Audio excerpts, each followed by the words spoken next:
తెలుగు శ్రోతలందరికీ నమస్కారం అండి. మన అలనాటి కథలు ఎవర్ గ్రీన్ స్టోరీస్ ఛానల్కి మీ అందరికీ స్వాగతం.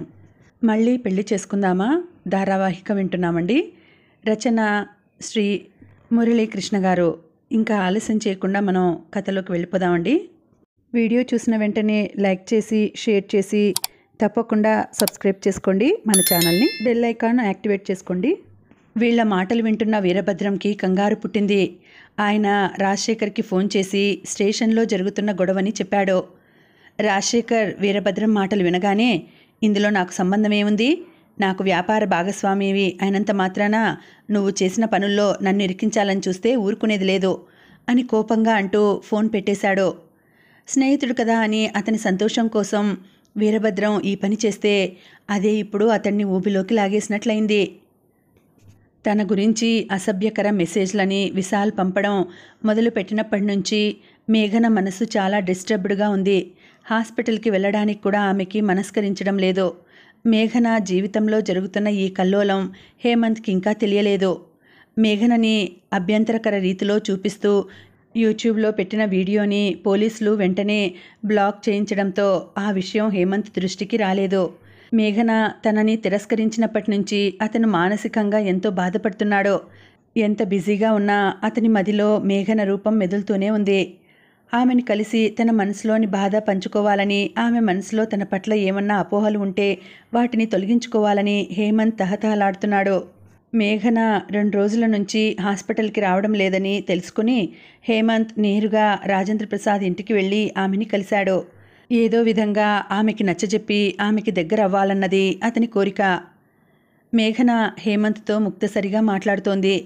హేమంత్ ఆమెతో మాట్లాడుతున్న సమయంలోనే పోలీస్ స్టేషన్ నుండి మదన్ నుంచి మేఘనకి ఫోన్ వచ్చింది. మేఘన, యూట్యూబ్లో వీడియో పెట్టిన వాడిని పోలీసులు అరెస్ట్ చేశారు. వాడు మన హాస్పిటల్లోనే పనిచేస్తున్నాడు. వాడి చేత వీడియోని యూట్యూబ్లో పెట్టించిన వాడిని కూడా పోలీసులు స్టేషన్కి తీసుకువచ్చారు. నాన్నగారు అనుమానించినట్లే రాజశేఖరం ఆ పని చేయించినట్లు వాళ్ళు స్టేషన్లో చెప్తున్నారు అని మదన్ చెప్తున్నాడు. అన్నగారి మాటలు వింటూ కలత చెందిన మేఘన హేమంత్ కేసు కోపంగా చూసింది. ఆమె కనుల్లో కనిపిస్తున్న తీవ్రతని చూడగానే ఏదో జరిగిందన్న అనుమానం కలిగి తనకి కూడా చెప్పమన్నట్లు హేమంత్ ఆమె కేసు చూశాడు. మేఘన ఫోన్లో స్పీకర్ ఆన్ చేయడంతో మదన్ మాట్లాడుతున్న మాటలు హేమంత్కి కూడా వినిపిస్తున్నాయి. మన హాస్పిటల్ స్టాఫ్ ఎవరన్నయ్యా? మన హాస్పిటల్లో పనిచేస్తున్న విశాల్ ఆ వీడియో లింకుని మన స్టాఫ్ అందరికీ పంపించాడు. వీరభద్రం అనే ఆయన ఆ లింకుని తనకిచ్చాడని చెప్పడంతో పోలీసులు ఆయనని కూడా స్టేషన్కి తీసుకువచ్చారు. ఆ వీరభద్రం రాజశేఖర్కి స్నేహితుడట. రాజశేఖర్ కోరిక మీదనే వీరభద్రం ఈ పని చేశాడని పోలీసులు అనుకుంటున్నారు. మదన్ మాటలు వినగానే హేమంత్కి విషయం అర్థమయ్యి ముఖం మాడిపోయింది. వీరభద్రం తన తండ్రికి స్నేహితుడని హేమంత్కి తెలుసు. అతడితో హేమంత్ చాలాసార్లు మాట్లాడాడు. నా మీద రాజశేఖర్ గారికి కోపం ఎందుకు? ఆయనకి నేనేం అన్యాయం చేశాను? హేమంత్ కేసు చూస్తూ మేఘన అడిగింది. నువ్వు హేమంత్ని పెళ్లి చేసుకోలేనని చెప్పావు కదా. నాన్నగారేమో వాళ్ళ ప్రాజెక్టులో పెట్టుబడి పెట్టనన్నారు. ఈ రెండూ మనసులో పెట్టుకొని ఆయన ఇలా చేశాడని నా అనుమానం చెప్పాడు మదన్. ఇంతలో పోలీసులు మదన్ని లోపలికి పిలవడంతో అతను ఫోన్ పెట్టేశాడు. అసలు ఏం జరిగింది మేఘన? హేమంత్ అడిగాడు. మేఘన అప్పటి వరకు తనకు జరిగిన అవమానాలు హేమంత్కి చెప్పింది. యూట్యూబ్లో తన ఫోటోలతో మార్ఫింగ్ చేసిన వీడియో పెట్టడం గురించి చెబుతున్నప్పుడు ఆమె కళ్ళల్లో నీళ్లు తిరిగాయి. ఆమె చెబుతున్న విషయాలు వినగానే హేమంత్ అవాక్కయ్యాడు. తను ఎంతగానో ప్రేమిస్తున్న మేఘన విషయంలో తండ్రి చేసిన ఘోరమైన పనికి అతను తండ్రి మీద కోపంతో రగిలిపోయాడు. ఇంత అవమానం జరిగాక మేఘనకి ముఖం ఎలా చూపించగలను అనుకుంటూ అతను కుమిలిపోయాడు. మేఘనకి క్షమార్పణలు చెప్పడానికి కూడా సాహసించలేక తలదించుకుని హేమంత్ బయటికి వెళ్ళిపోయాడు. పోలీస్ స్టేషన్లో, మదన్ గారు, మీ చెల్లెలి వీడియోలు ఎవరు తయారు చేశారో వీరభద్రం చెప్పడం లేదు. ఆ వ్యక్తి మీద ఇప్పటికే ఎన్నో కేసులున్నాయి. వాడిని పట్టుకోమని మా మీద ఎంతో ఒత్తిడి వస్తోంది. మీరు మీ చెల్లెలు మాకు సహాయం చేస్తే ఆ వ్యక్తి పేరు బయటికి రప్పించగలం అన్నాడు పోలీస్ ఆఫీసర్. మేమేం చేయగలం? వీరభద్రంకి అప్రూవర్గా మారే అవకాశం ఇస్తే అతను వీడియో తయారు చేసిన వ్యక్తి పేరు బయటపెట్టే అవకాశం ఉంది. మీరు కేసు పెట్టకపోతే వాళ్ళిద్దరినీ అప్రూవర్స్గా మారమని చెబుతాం. వాళ్ళ మీద కేసు ఎత్తేస్తామని చెబితే ఆ ఇద్దరూ నోరు తెరుస్తారు. వీళ్ల మూలంగా ఎక్కువ అవమానపడింది మా చెల్లెలు. తను ఒప్పుకుంటే నాకు అభ్యంతరం లేదు అని చెప్పాడు మదన్. మదన్ అడగడంతో మేఘన పోలీస్ స్టేషన్కి వచ్చింది. మేడం, ఆ వీడియో తయారు చేసిన వాడి మూలంగా చాలామంది స్త్రీలు మీలాగే బాధపడుతున్నారు. మనం వదిలిపెడతామని మాట ఇస్తే వీరభద్రం ఆ వ్యక్తి పేరు చెప్పే అవకాశం ఉంది. వాడిని అరెస్ట్ చేస్తే ఎంతోమంది జీవితాలని కాపాడగలం. పోలీస్ ఆఫీసర్ మేఘనని అడిగాడు. కేసు పెట్టకుండా ఉండడానికి మేఘన అంగీకరించడంతో వీరభద్రం వీడియో తయారు చేసిన సింహాచలం గురించి నోరు విప్పాడు. పోలీసులు సింహాచలంని అరెస్ట్ చేసి అతని దగ్గర ఉన్న కంప్యూటర్లని స్వాధీనపరచుకోవడంతో అతను మార్ఫింగ్ చేసిన ఎన్నో వీడియోలని సాక్ష్యంగా సంపాదించగలిగారు. మేఘన కేసు పెట్టకపోవడంతో వీరభద్రం విశాల్ని తీసుకుని తన ఇంటికి వెళ్ళిపోయాడు. విశాల్ని చూడగానే ఇంటి దగ్గర ఎంతో ఆతృతగా ఎదురుచూస్తున్న పూర్ణిమ నవ్వుతూ ఎదురు వచ్చింది. ఇంట్లో పూర్ణిమ పిల్లలు తిరుగుతుంటే వీరభద్రంకి ఇల్లు కలకల్లాడుతూ కనిపించింది. తన మూలంగా విశాల్ జైలుకి వెళ్ళవలసినంత ప్రమాదంలో చిక్కుకోవడంతో వీరభద్రం అతని మీద జాలిపడ్డాడు. ఆ కుటుంబాన్ని తన ఇంటిలోనే ఖాళీగా ఉన్న వాటాలోకి వచ్చేయమని చెప్పాడు. హాస్పిటల్లో ఉద్యోగం ఉంటుందన్న హామీ లేకపోవడంతో విశాల్ వీరభద్రం ఇంటికి షిఫ్ట్ అవడానికి మానసికంగా సిద్ధపడిపోయాడు. చావు తప్పి కన్నుపోయినంత పని అయినా వీరభద్రానికి దగ్గర అవ్వాలన్న అతని కోరిక మాత్రం నెరవేరింది. ఆ రోజు ఉదయం సంజయ్ బ్రేక్ఫాస్ట్కి వచ్చినప్పుడు అతనితో పెళ్లి విషయం గురించి తేల్చుకోవాలని కావేరి నిశ్చయించుకుంది. సంజయ్ మేఘన వెనకాలే తిరగడం ఆమె సహించలేకపోతుంది. ఇంకా ఎంతకాలం ఆ మేఘన వెనకాల తిరుగుతావు సంజయ్? అందరూ నవ్వుతున్నారు.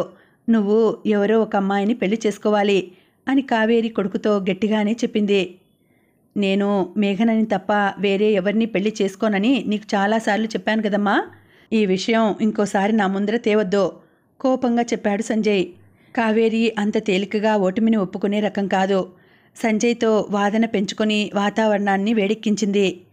మాట మీద మాట పెరగడంతో సంజయ్ కోపంతో టిఫిన్ చేయకుండానే హాస్పిటల్కి వెళ్ళిపోయాడు.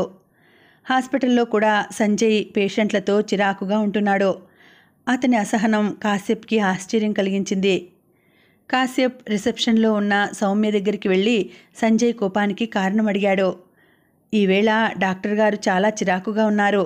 ఇంటి దగ్గర గొడవ ఏమన్నా జరిగిందా? ఎప్పుడూ ఉండే గొడవే. మేఘనని మర్చిపోయి వేరే పెళ్లి చేసుకోమని మా అమ్మ అన్నయ్యతో దెబ్బలాడింది. అన్నయ్యకి కోపం వచ్చి టిఫిన్ చేయకుండానే హాస్పిటల్కి వచ్చేశాడు. కాశ్యప్కి సౌమ్యకి మధ్య సొంత విషయాలని కూడా స్వేచ్ఛగా చెప్పుకునేటంత చనువు పెరిగింది. తమ ఇష్టాన్ని మాత్రం రెండో వ్యక్తికి ఇంకా చెప్పుకోలేకపోతున్నారు. సంజయ్ ఉదయం నుంచి ఏమీ తినకపోవడంతో ఆకలి వల్ల అతను చిరాకు పడుతున్నాడని కాశ్యప్ గ్రహించాడు. కాశ్యప్ వెంటనే హోటల్ నుంచి లంచ్ తెప్పించి సంజయ్ని బలవంతంగా ప్లేటు ముందర కూర్చోబెట్టాడు. ఎదురుగా ప్లేట్లోని ఆహారం చూడగానే సంజయ్కి ఆకలి వేసి మాట్లాడకుండా భోజనం చేసేశాడు. అతని మనసులోని చిరాకు తగ్గడంతో అతనిలో కొత్త ఆలోచనలు పుట్టుకు వచ్చాయి. సాయంత్రం మేఘన ఇంటికి వెళ్ళి ఆమెతో పెళ్లి విషయం తేల్చుకోవాలని అనుకున్నాడు. ఇంకా ఎంతో కాలం ఈ విషయం సాగదీయకూడదని నిశ్చయించుకున్నాడు. సాయంత్రం ఓపీ క్యాన్సిల్ చేయమని కాశ్యప్కి చెప్పాడు. కాశ్యప్ వెంటనే రిసెప్షన్ దగ్గరికి వెళ్ళి సాయంత్రం పూట జరిగే సంజయ్ ఓపీ అపాయింట్మెంట్స్ క్యాన్సిల్ చేయమని చెప్పాడు. అప్పటికే అపాయింట్మెంట్స్ ఇచ్చినట్లయితే వాళ్ళని తర్వాత రోజుకి సర్దుబాటు చేయమన్నాడు. సంజయ్ మేఘన ఇంటి దారి అడిగిన తర్వాత కానీ అతనికి సంజయ్ మనసులో ఏముందో అర్థం అవ్వలేదు.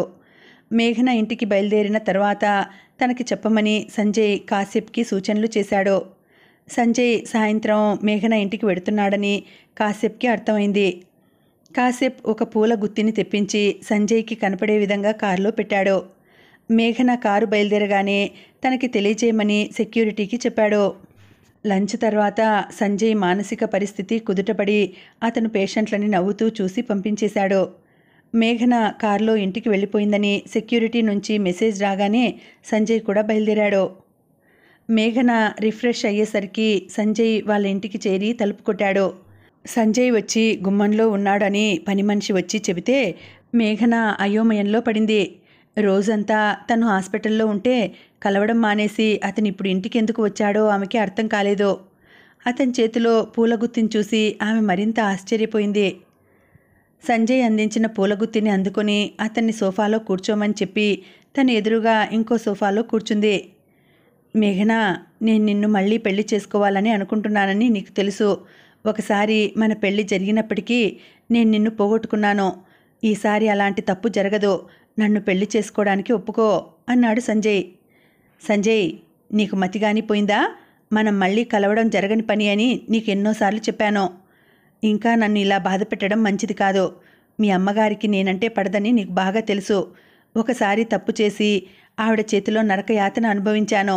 ఇంకోసారి అలాంటి తప్పు పని చెయ్యను నిర్మొహమాటంగా అంది మేఘన. మా అమ్మని మన పెళ్లికి ఒప్పించే బాధ్యత నాది మేఘన. ఒకవేళ తను ఒప్పుకోకపోతే నిన్ను తీసుకొని వేరే ఇంటికి వెళ్ళిపోతాను అన్నాడు సంజయ్. సంజయ్ మాటలు ఆమెకి షాక్ లాగా తగిలాయి. సంజయ్ అంత మాట ఎలా అనగలిగాడో ఆమెకి అర్థం కాలేదు. నన్ను పెళ్లి చేసుకోవడానికి తల్లిని చెల్లిని వదిలేస్తాడా మనసులో అనుకుంది మేఘన. ఇందులో ఆశ్చర్యం ఏముంది? సంజయ్ని ప్రేమించి అతన్ని పెళ్లి చేసుకోవడం కోసం కుటుంబాన్ని ఆస్తిని వదిలిపెట్టి అజ్ఞాతవాసంలో ఉంటూ మేఘన అత్తగారి చేతిలో అష్ట కష్టాలు పడుతూ ఎలా ఉండగలిగింది? అదే ప్రేమ కోసం సంజయ్ తన తల్లిని చెల్లిని వదిలిపెట్టి మేఘనని పెళ్లి చేసుకుంటానంటున్నాడు. నా కోసం నీ తల్లిని వదిలి బయటికి వచ్చేస్తావా? నీకేమన్నా పిచ్చి పట్టిందా? నేను నిన్ను పెళ్లి చేసుకోవడం అన్నది ఈ జీవితంలో జరగదు. నాన్నగారు వచ్చే సమయం అయింది. ఆయన చూస్తే బాగుండదు. నువ్వు వెంటనే వెళ్ళిపో అని కోపంగా చెప్పి అక్కడి నుంచి లేచి తన గదిలోకి వెళ్ళిపోయి తలుపులు వేసేసుకుంది. ఆమె ప్రవర్తనకి సంజయ్ మనసు చాలా గాయపడింది. ఎంతో బాధపడుతూ అతను ఆ ఇంటిలో నుంచి బయటపడి కారు ఎక్కాడు. ఇంతలో అతని చేతిలోని సెల్ ఫోన్ మోగింది. రాజశేఖర్ ఇంట్లో వాతావరణం గంభీరంగా ఉంది. పోలీస్ స్టేషన్లో ఏం జరుగుతోందో తెలియక రాజశేఖర్ ఆందోళనతో ఉన్నాడు. మేఘన దృష్టిలో తమ కుటుంబం దోషులుగా నిలబడ్డందుకు హేమంత్ తన తండ్రి మీద కోపంతో కుతకుతలాడిపోతున్నాడు. హేమంత్ తనలో తనే కుమిలిపోతుండడం చూసి అతని తల్లి బాధపడుతోంది. కొడుకు కోపాన్ని, మౌనాన్ని, తిరస్కారాన్ని రాజశేఖర్ భరించలేకపోయాడు. ఎందుకలా ప్రవర్తిస్తున్నావు అని రాజశేఖర్ కొడుకుని నిలదీశాడు. మేఘనని నేను ఎంత ప్రేమిస్తున్నానో నీకు తెలుసు. మేఘన నన్ను పెళ్లి చేసుకోనని అన్నందుకు నేను చాలా బాధపడుతుంటే నువ్వు చేయించిన పని వల్ల నేను తల ఎత్తుకు తిరగలేకపోతున్నాను. నువ్వు చేసిన మోసం మూలంగా మన ప్రాజెక్ట్ చిక్కుల్లో పడింది. అందువల్లే రాజేంద్ర ప్రసాద్ మన ప్రాజెక్టులో వాటా పెట్టనన్నాడని నీకు తెలుసు. తప్పు మన దగ్గర ఉంచుకొని నువ్వు మేఘన మీద కక్ష పెంచుకుంటావా? ఆ కసితో నీ స్నేహితుడి చేత మేఘన వీడియోలు చేయించి యూట్యూబ్లో పెట్టిస్తావా? ఇప్పుడు నీ స్నేహితుడు పోలీస్ స్టేషన్లో ఉన్నాడు. వీరభద్రంకి చెప్పి నువ్వే ఆ వీడియోని యూట్యూబ్లో పెట్టించావని పోలీసులు కూడా అనుకుంటున్నారు కోపంగా అన్నాడు హేమంత్. వీరభద్రం ఏదో చేస్తే నా మీద కోపం చూపిస్తావేమిటి? నేను చేయించానని పోలీసులు అనుకున్నంత మాత్రాన సాక్ష్యాలు దొరుకుతాయా అన్నాడు రాజశేఖర్. అతని కళ్ళు కోపంతో ఎర్రబడ్డాయి. సాక్ష్యాలు లేనంత మాత్రాన నువ్వు చేయలేదంటే ఎవరన్నా నమ్ముతారా? వీరభద్రం అంకుల్ నువ్వేం చెబితే అది చేస్తాడని అందరికీ తెలుసు. ఇప్పుడు నేను ఏ ముఖం పెట్టుకొని మేఘనకి ఎదురుపడగలను కోపంగా అన్నాడు హేమంత్. ఎవరు నమ్మినా ఎవరు నమ్మకపోయినా ఆ విషయంలో నాకు సంబంధం లేదు అన్నాడు రాజశేఖర్. అయితే పోలీస్ స్టేషన్కి వెళ్ళి వీరభద్రంకి నీకు ఎటువంటి సంబంధం లేదని చెప్పు. అప్పుడు నేను నమ్ముతాను. నేను పోలీస్ స్టేషన్కి ఎందుకు వెళ్ళాలి? నాకు వెళ్ళాల్సిన అవసరం లేదు అన్నాడు రాజశేఖర్.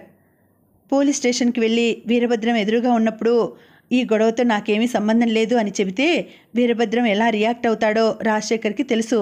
వీరభద్రంకి కోపం వస్తే నా మీద ఉన్నవి లేనివి చెప్పి ఇరికించేస్తాడో.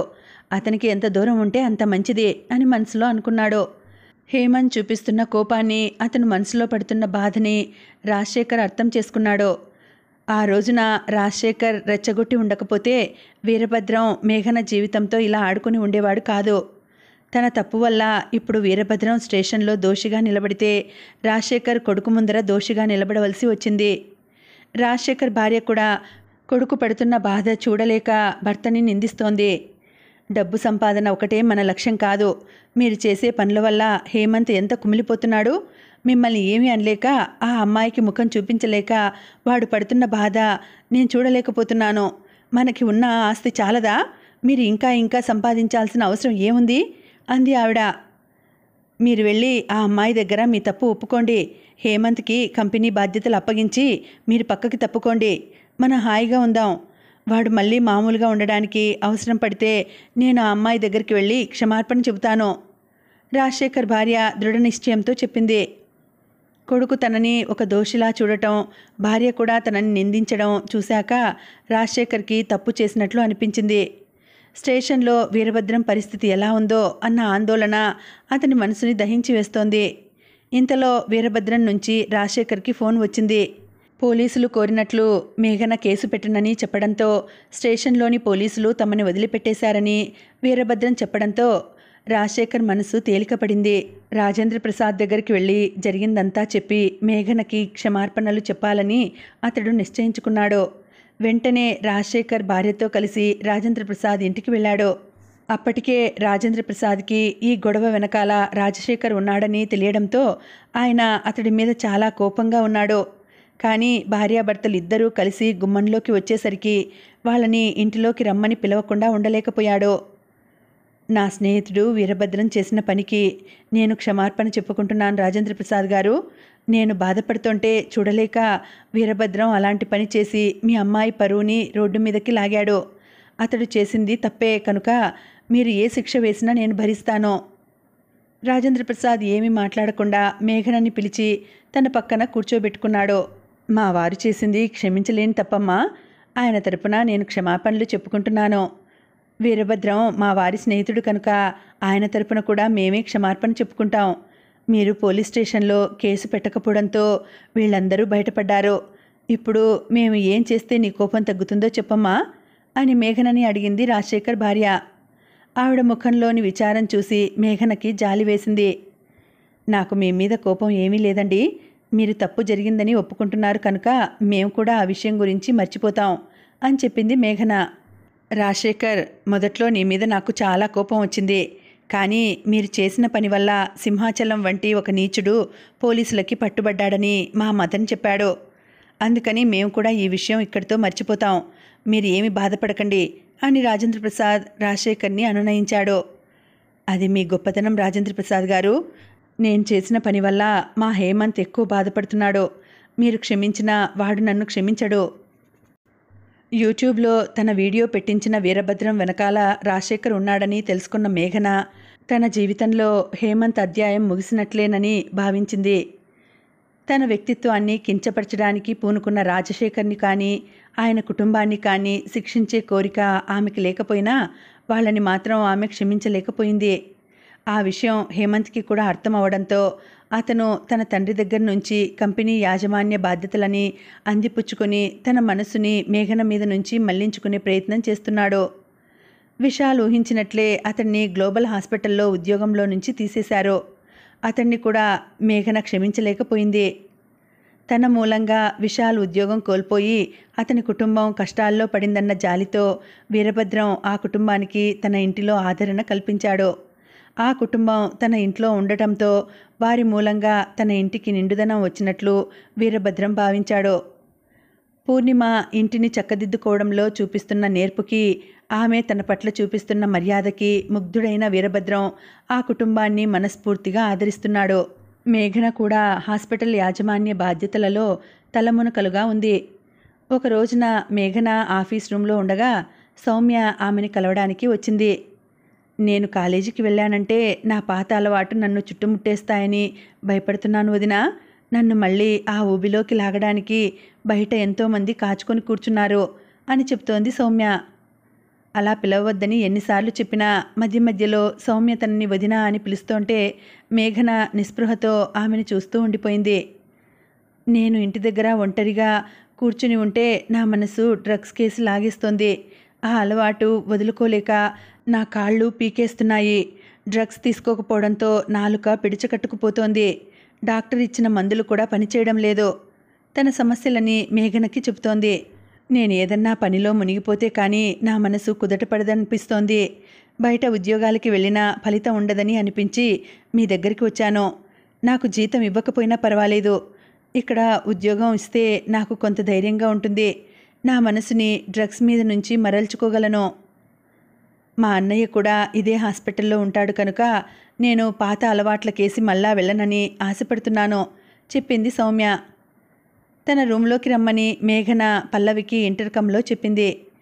నువ్వు ఇక్కడ ఉద్యోగం చేయాలనుకుంటున్నట్లు, ఉద్యోగం కోసం నువ్వు నా దగ్గరికి వచ్చినట్లు మీ అన్నయ్యకి తెలుసా అడిగింది మేఘన.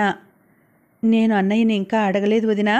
నేను ఉద్యోగం చేస్తానని అడిగితే తను కాదనడు. ఏదో ఒక విధంగా నన్ను ఈ అలవాటు నుంచి బయటపడేయాలని మా అన్నయ్య చాలా తాపత్రయపడుతున్నాడు. తనిప్పుడు సమయం దొరికినప్పుడల్లా నాతో మాట్లాడుతున్నాడు. నేను కాలేజీకి వెళ్ళనని చెప్పగానే వెంటనే ఒప్పుకున్నాడు. నన్ను ప్రైవేటుగా చదువుకోమన్నాడు. తనకి చెబితే నాకు వేరే చోట ఏదో ఒక ఉద్యోగం ఇప్పిస్తాడని తెలుసు. కానీ ఇక్కడైతేనే నేను ఆ అలవాటు నుంచి బయటపడగలనని అనుకుంటున్నాను చెబుతోంది సౌమ్య. మేఘన ఉన్న గదిలోకి వస్తూనే లోపల సౌమ్యం చూసి పల్లవి చాలా ఆశ్చర్యపడింది. మేఘన సంజయ్ నుంచి విడాకులు తీసుకోవడానికి సౌమ్య చేసిన అవమానాలే ఒక ముఖ్య కారణమని పల్లవికి తెలుసు.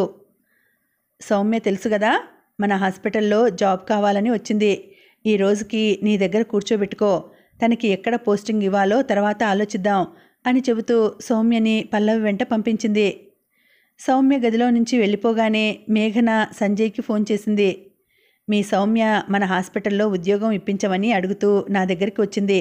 అది నీకు తెలుసా? సౌమ్య ఆ విషయం నాకు చెప్పలేదు. తనకి ఉద్యోగం చేయవలసిన అవసరం ఏముంది? అలా అంటే ఎలా? సౌమ్య డ్రగ్స్కి దూరం అవ్వాలని అనుకుంటోంది. బయటకు వెడితే ఆమె మళ్ళీ డ్రగ్స్కి అలవాటు పడడం చాలా తేలిక. అందుకు భయపడి ఆమె మన హాస్పిటల్లో ఉద్యోగం ఇవ్వమని అడుగుతోంది. తనని నీ ఓపీ రిసెప్షన్లో పెట్టుకుంటే బాగుంటుందని అనుకుంటున్నాను.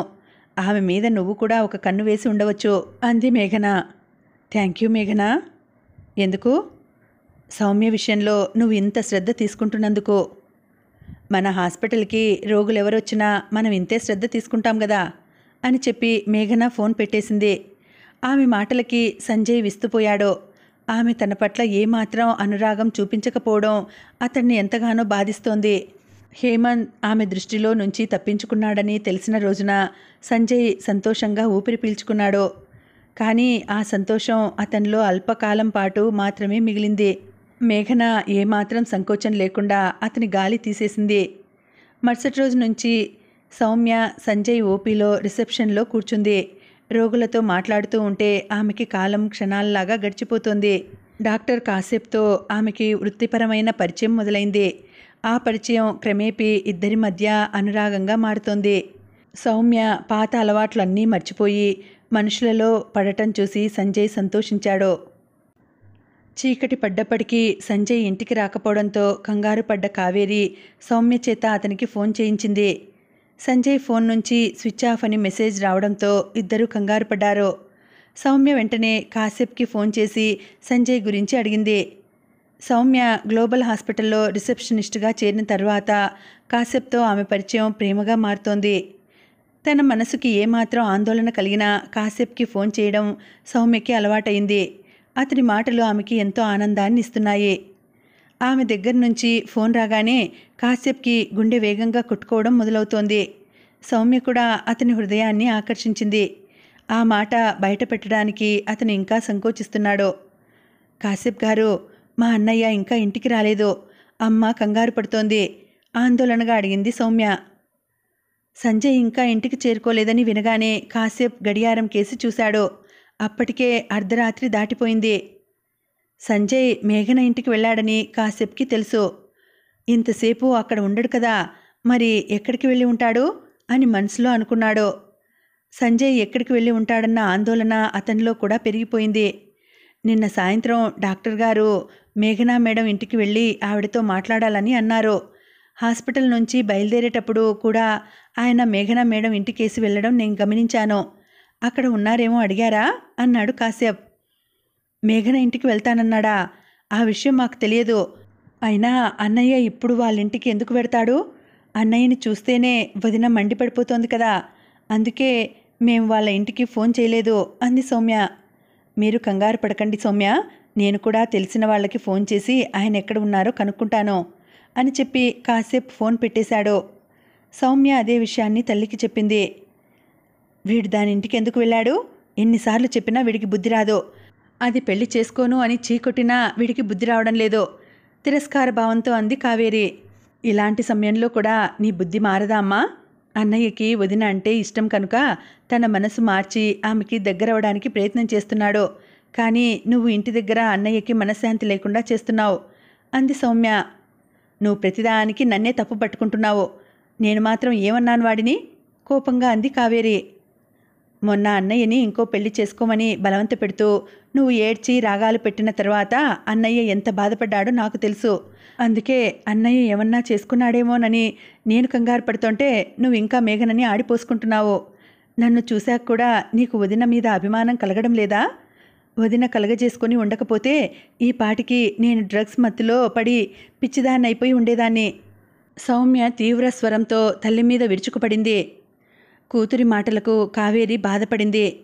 తను పెళ్లి కోసం తెస్తున్న ఒత్తిడి తట్టుకోలేక కొడుకు ఏమన్నా చేసుకుని ఉంటాడేమో అన్న ఆలోచనే ఆమె మనసుని కదిలించి వేసింది. వాడు ఎవరిని పెళ్లి చేసుకుంటే నాకు పోయిందేముంది? వాడు సుఖంగా ఉండడమే కదా నాకు కావాల్సింది.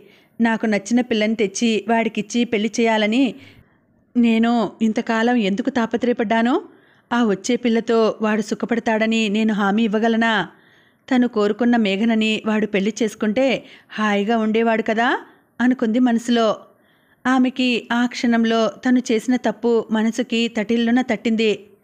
మేఘన సంజయ్ని ఎంత ప్రేమించి ఉండకపోతే నేను పెట్టిన కష్టాలు భరించి నేను చేసిన అవమానాలు సహించి తను వాడి కోసం ఈ నరకంలో ఉండగలుగుతుంది?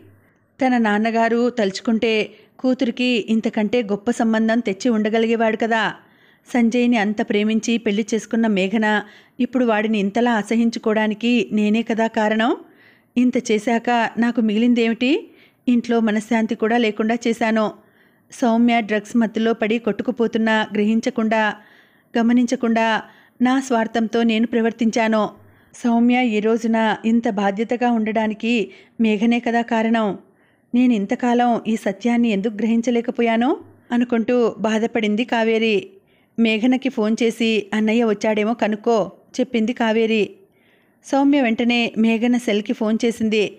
మేఘన సెల్ ఫోన్ రింగ్ అవుతున్నట్లు వినిపిస్తోంది. కానీ ఆమె ఫోన్ ఎత్తకపోవడంతో తల్లి కూతుళ్లలో కంగారు ఎక్కువైంది. ఏం చేయాలో పాలుపోక ఇద్దరూ నిద్రపోకుండా సంజయ్ కోసం ఎదురుచూస్తూ మెలకువగా ఉండిపోయారు. అన్నగారి గురించి తెలియడం ఆలస్యం అవుతున్న కొద్దీ సౌమ్యకి దుఃఖం ముంచుకు వచ్చేస్తోంది. తల్లి కూడా ఏడుస్తుందన్న భయంతో ఆమె ధైర్యంగా నిలబడి ఉంది. ఆ ధైర్యం కూడా నెమ్మదిగా సన్నగిల్లుతోంది. అకస్మాత్తుగా తన సెల్ ఫోన్ మోగడంతో సౌమ్య ఉలిక్కిపడింది. అన్నగారి దగ్గర నుంచి ఫోన్ వచ్చిందేమో అని ఆశపడుతూ ఫోన్ తీసి చూస్తే ఆ కాల్ కాసేపు నుంచి వచ్చిందని గ్రహించింది. కాసేపు నుంచి ఫోన్ రావడంతో సౌమ్య మనసుకి కొంత ఊరట కలిగింది. నేను సంజయ్ సార్కి తెలిసిన వాళ్ళందరికీ ఫోన్లు చేశాను. డాక్టర్ గారు ఎక్కడికి వెళ్లారో వాళ్ళకెవరికీ తెలియదట. మీరు కంగారు పడుతుంటారని నేనే మీ ఇంటికి వచ్చేశాను. ఒక్కసారి తలుపు తీయండి అని సౌమ్యతో చెప్పాడు కాసేప్. కాసేప్ ఇంటికి వచ్చాడని తెలియగానే సౌమ్య గుండె వేగంగా కొట్టుకుంది. ఆమె వేగంగా వెళ్ళి తలుపు తీసింది. ఎదురుగా కాసేప్ కనిపించగానే ఆమె ముఖం వెలిగిపోయింది. అమ్మా, ఈయన డాక్టర్ కాసేప్ అని హాస్పిటల్లో అన్నయ్యతో ఉంటారు అని తల్లికి అతన్ని పరిచయం చేసింది. కావేరి మరొక్కసారి తన మనసులోని బాధని కాసేప్తో పంచుకుంది. సంజయ్ చెప్పకుండా ఎప్పుడూ ఎక్కడికి వెళ్ళడు నాయనా. నిన్న ఇంట్లో గొడవ అయ్యాక కోపంగా హాస్పిటల్కి వెళ్ళినవాడు ఇంతవరకు ఇంటికి రాలేదు. ఒక్క ఫోన్ కూడా చేయలేదు. నాకు చాలా కంగారుగా ఉంది ఏడుపు గొంతుతో చెప్పింది కావేరి. ఆవిడకి ఏం చెప్పి సమాధానపరచాలో కాసేప్కి తెలియలేదు. సంజయ్ మేఘన ఇంటికి వెడతానని చెప్పాడు. అక్కడ ఏమన్నా గొడవ జరిగిందేమో అతనికి తెలియదు. ఆంటీ, తెల్లవారేపటికి సార్ వస్తారేమో చూద్దాం. అప్పటికీ రాకపోతే మేఘన గారి ఇంటికి వెళ్ళి మాట్లాడదాం. అక్కడ ఏమీ తెలియకపోతే పోలీస్ కంప్లైంట్ ఇద్దాం అని ఓదార్చాడు కాసేప్. ఉదయం దాకా ఎదురుచూసిన సంజయ్ ఇంటికి రాకపోయేసరికి ముగ్గురు బయలుదేరి రాజేంద్ర ప్రసాద్ ఇంటికి చేరుకున్నారు. రాజేంద్ర ప్రసాద్ ఇంటి దగ్గర మేఘనా మేఘనా తండ్రి పిలుపు గట్టిగా వినిపించడంతో మేఘన మంచం మీద ఉలిక్కిపడి లేచి కూర్చుంది. ఒక్క క్షణం తను ఎక్కడ ఉందో ఆమెకు కూడా అర్థం కాలేదు. ముందు రోజు రాత్రి సంజయ్ ఇంటికి రావడం, అతను పెళ్లి చేసుకోమని తనని విసిగించడం, తను కోపంతో అతని మీద కేకలు వేయడం గుర్తుకు వచ్చి ఆమె మనసు బరువెక్కిపోయింది. ఇంక కలవడం కుదరదని ఎన్నిసార్లు చెప్పినా సంజయ్ వినిపించుకోకపోవడం ఆమె మనసుని కలవరపరుస్తోంది. సంజయ్కి ఏమన్నా పిచ్చి పట్టిందా? ఎందుకు నన్ను ఇంత ఇబ్బంది పెడుతున్నాడు? పెళ్లి జరిగిన తర్వాత నన్ను పట్టించుకోలేదు. నేను వెనకబడితే నన్ను విదిలించి కొట్టాడు. ఆ బాధ భరించలేక నేను విడాకులు తీసుకుంటే ఇప్పుడు నా వెనక పడి నన్ను టార్చర్ పెడుతున్నాడో, నా మానాన్ని నన్ను ప్రశాంతంగా బ్రతకనివ్వడం లేదో అని మనసులోనే మదన పడుతోంది. మేఘన తన ఆలోచనల్లో పడి తండ్రి పిలవడం వల్ల నిద్రలోంచి లేచిన విషయం కూడా ఆమె మర్చిపోయింది. మేఘనా! కోపంతో నిండిన తండ్రి గొంతు మరోసారి వినపడడంతో ఆమె ఉలిక్కిపడి లేచి నిలబడి ఒంటి మీద బట్టలు సరిచేసుకుని హడావిడిగా కిందకి పరిగెత్తింది. హాల్లో ఉన్న సోఫాలో రాజేంద్ర ప్రసాద్ కూర్చుని ఉన్నాడు. ఆయన ముఖంలో కనిపిస్తున్న చిరాకు చూసి అయోమయంలో పడింది. ఏం జరిగిందో ఆమెకి అర్థం కాలేదు. క్రితం రోజు సాయంత్రం సంజయ్ ఇంటికి వచ్చినప్పుడు రాజేంద్ర ప్రసాద్ ఇంటిలో లేడు కనుక ఆయనకి ఆ విషయం తెలిసే అవకాశం లేదు. ఆయన ఇంటిలో ఉండి ఉంటే మేఘన సంజయ్ మీద కేకలు వేయడాన్ని సహించేవాడు కాదు. ఇష్టం లేకపోతే అదే మాట చెప్పాలి కానీ ఎదుటి వాళ్ళని అవమానం చేసే హక్కు మనకి లేదు అని ఆయన పిల్లలకి తరచూ చెబుతూ ఉంటాడు. సంజయ్ వచ్చి వెళ్ళిన విషయం ఆయనకి తెలిసి ఉంటుందా అని సందేహపడింది మేఘన. నిన్న సంజయ్ ఇంటికి వచ్చాడా? తీవ్ర స్వరంతో అడిగాడు రాజేంద్ర ప్రసాద్. అవునాన్నా, నన్ను పెళ్లి చేసుకోమని విసిగిస్తుంటే వెళ్ళిపోమ్మని కేకలు వేశాను. అప్పుడు మీరు కూడా ఇంట్లో లేరు, బేలగా అంది మేఘన. నిన్న రాత్రి నుంచి సంజయ్ ఇంటికి రాలేదట. వాళ్ళమ్మగారు కంగారు పడుతూ నాకు ఫోన్ చేశారు. ఆవిడ నీకు ఫోన్ చేస్తే నువ్వు ఎత్తలేదట. మేఘన తన సెల్ ఫోన్లోకి చూస్తే కావేరి నుంచి, సౌమ్య నుంచి, కాశ్యప్ నుంచి ఎన్నో మిస్డ్ కాల్స్ ఉన్నాయి. సంజయ్ ఫోన్ చేసి విసిగిస్తాడేమో అన్న అనుమానంతో సెల్ని సైలెంట్ మోడ్లో పెట్టిన సంగతి ఆమెకి అప్పుడు గుర్తుకు వచ్చింది. ఇంతలో మెయిన్ గేట్ నుంచి వాచ్మెన్ ఫోన్ చేశాడు. కావేరి అనే ఆవిడ మిమ్మల్ని కలవడానికి వచ్చారు సార్. వాళ్ళ అమ్మాయి ఇంకో అబ్బాయి కూడా ఆమెతో ఉన్నారు. ఇంకా ఉందండి, కథ కొనసాగుతుంది. మళ్ళీ వచ్చే వీడియోలో కలుసుకుంటాను. అంతవరకు సెలవు. నమస్తే.